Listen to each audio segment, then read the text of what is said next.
Episode 19, Pulang Kampung. Sebelum masuk desa, mobil yang membawa mereka mengisi BBM di SPBU terdekat. Mela pun turun saat melihat ATM. Bang Joni, titip Kenzo bentar ya. Saya mau ke ATM bentar, kata Mela. Iya nyonya, jawab Joni. Mela pun pergi ke ATM dan mengambil uang untuk jaga-jaga selama di kampung. Karena tak mungkin Mela belanja menggunakan e-money atau kredit card.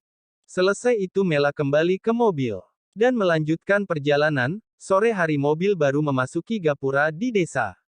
Terlihat semua ork desa tertegun melihat mobil mewah masuk desa. Seharusnya kita tadi jangan pakai mobil ini Bang John, kata Mela. Kenapa nyonya, ada yang salah dengan mobil ini, tanya Joni bingung. Bang Joni lihat kita jadi pisan perhatian, kata Mela cemberut, sedang Joni dan Joko malah tertawa mendengar perkataan Mela. Ya mau gimana, seorang istri miliarder dan pengusaha sukses sedang pulang kampung, goda Joni.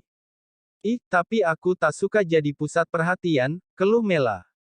Joni dan Joko malah saling pandang mendengar penjelasan dari Mela.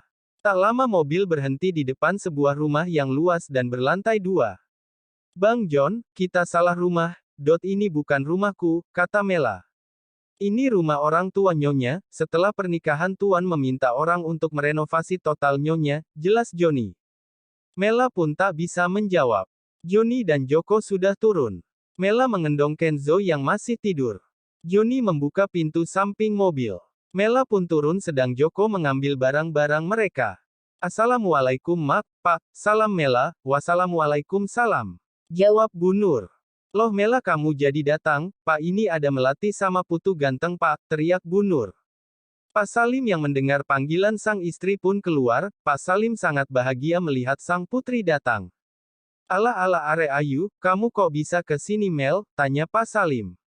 Iya Pak, Mas Herdi mengizinkan Mela pulang kampung, karena sudah kangen sama BPK dan emak, kata Mela.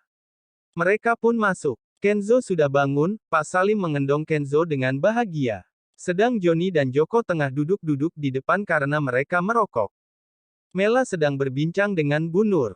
Mak, sejak kapan rumah kita jadi besar dan 2 lantai, tanya Mela.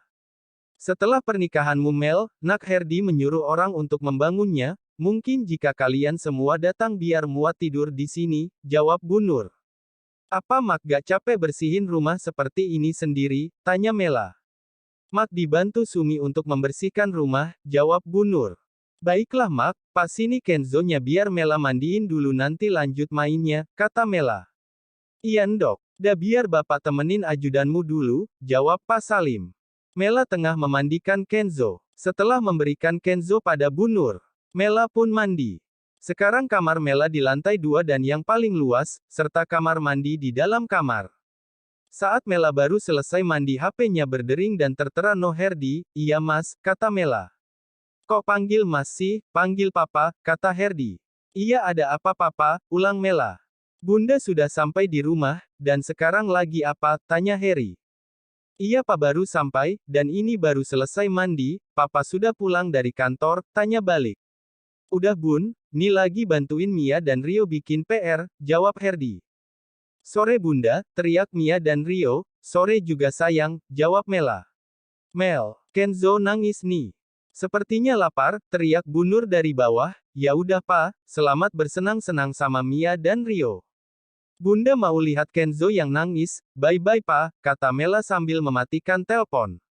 Mela menghampiri Kenzo yang sudah diam meminum susunya. Mereka pun makan bersama. Pak Salim mengajak Joni dan Joko untuk lapor ke RT terdekat karena akan menginap selama 1 minggu ke depan. Saat di jalan tak sengaja mereka bertemu dengan Juragan Basuki dan Maya yang pulang dari kota. Pak Salim yang berjalan kaki dengan ajudan Mela dipepet oleh mobil Juragan Basuki. Katanya orang kaya masak masih jalan kaki, minta dibeliin mobil dong sama menantumu yang kaya itu, kata Bu Maya ketus. Joni dan Joko yang akan melawan ditahan Pak Salim. Maaf Bu, sebenarnya menantu saya mau membelikan saya mobil tapi saya tidak mau karena buat apa wong saya kan gak bisa bawa mobil, jawab Pak Salim tenang.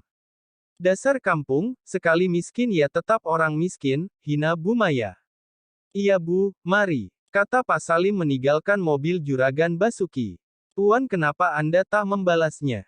Bukankah sekarang Tuan juga orang kaya? Tanya Joko. Buat apa? Wong harta adalah titipan dari Allah. Lagian saya tak ingin cari masalah, dan jangan panggil Tuan, panggil Bapak saja, kata Pak Salim. Iya Pak, jawab Joko. Mereka pun sampai di rumah Pak RT. Pak RT menyambut dengan senang hati kedatangan Pak Salim dan ajudan Mela. Bertepatan dengan acara Agustusan, Pak Salim memberikan dana untuk acara lomba. Pak RT sangat senang menerima bantuan Pak Salim karena Pak Salim termasuk orang yang baik, suka menolong orang yang membutuhkan. Setelah itu mereka kembali ke rumah. Ella dan Bu Nur tengah bermain dengan Kenzo. Assalamualaikum Mak. Mel, sapa Pak Salim. Waalaikumsalam Pak, gimana Pak, dah lapor Pak RT? Tanya Bu Nur. Sudah Mak, kata Pak Salim. Bapak sudah ke dokter, takut batuk Bapak makin parah, kata Mela. Sudah Nduk, kata dokter BPK cuma capek dan karena udara yang dingin, jawab Pak Salim. Ya udah kalau begitu Bapak istirahat, dan untuk Bang Joni dan Bang Joko juga silahkan istirahat, pasti kalian capek. Kata Mela. Iya Nak, kata Pak Salim. Iya Nyonya, nanti kami bakal istirahat. Tapi kami akan berada di luar untuk berjaga saja, kata Joni yang sudah mengajak Joko mengobrol di teras. Mak titip Kenzo ya, biar Mela buatin kopi untuk Bang Joni dan Bang Joko, kata Mela. Iya Mel, sekalian ada singkong tadi tinggal kamu goreng aja, kata Bu Nur. Mela pun menuju dapur dan membuatkan kopi dan gorengan singkong untuk Joni dan Joko. Tak lama Mela mengantar kopi tersebut keluar. Joni dan Joko pun merasa senang karena nyonya baru mereka sangat baik, tak seperti Septi dulu. Mela dan Bu Nur pun sudah beranjak tidur, sedang Joni dan Joko pun akhirnya ikut istirahat di lantai bawah kamar bagian belakang. Tanpa disadari ada orang yang senang melihat Melati pulang kampung. Kau akan jadi milikku lagi Mela, gumam laki-laki itu.